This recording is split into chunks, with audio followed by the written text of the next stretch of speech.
We're at the end of the year, so the natural place to start is looking into 2020. What should we expect from the M&A market going into next year?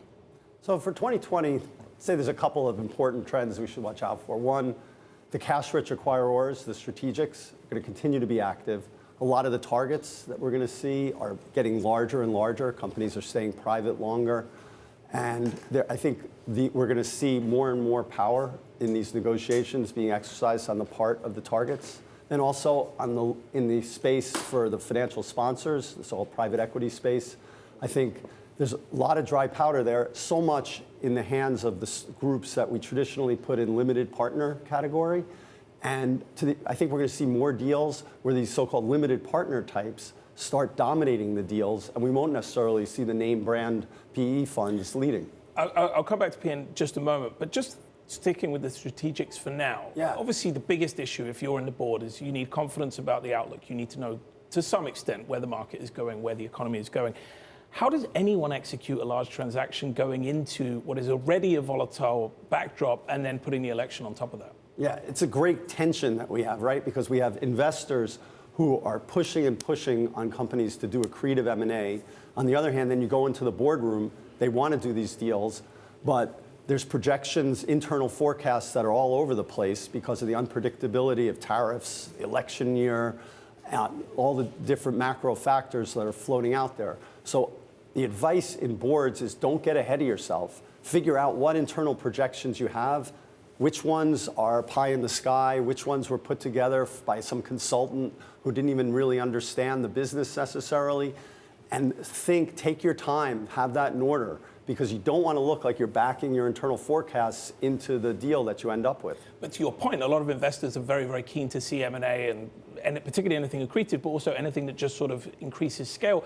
What's the opportunity cost of doing nothing for these companies? Oh, it's potentially huge. I mean, because you're just sitting there, letting money sit there at low interest rates, and then, there's... Your rivals are getting bigger all the time. So you're being compared to your peers. There's always the activists looming. Everybody wants to have very high votes. The independent directors are more sensitive than ever about showing up nicely on the votes and getting good recommendations, and a lot of that's tied to share performance. Right, all of which leads back to your point that if you are a private company, perhaps going public is less attractive.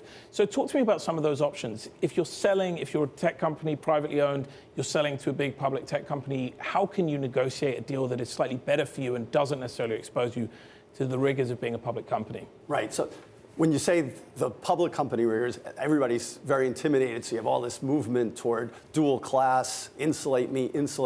So what can you do then when you're selling to one of the big private buyers or big public company buyers of the private companies? But what we're seeing here is I think the founders are exercising more and more power, and they're going to start getting very interesting deals. It's a two-way street.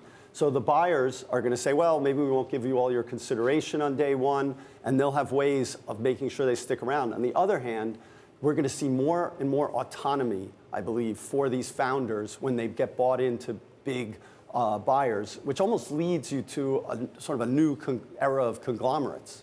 Sort of tech conglomerates going in the same way that the industrials did a century ago. Yeah, and that's the only way to attract these, because remember, founders, they're very, very proud of their companies, and they want to keep their mission, and I think we're going to start seeing a way to do that even though you're selling your company. So you're not just in and out. You keep your autonomy. We may even see some real creative structures, maybe some independence on the board structure, even though they're 100% owned subs. And the other headwind for big tech, and obviously something that would play a significant role if we were going to see more M&A, is potentially the breakup of some of the big techs or some pressure on them to break up and have less market power.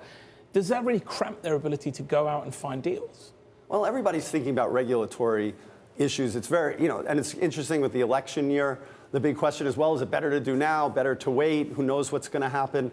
I think ultimately, if you can get your forecasts in order and justify the deal, you know that doing nothing with your cash is not going to justify sitting around, that folks are still going forward.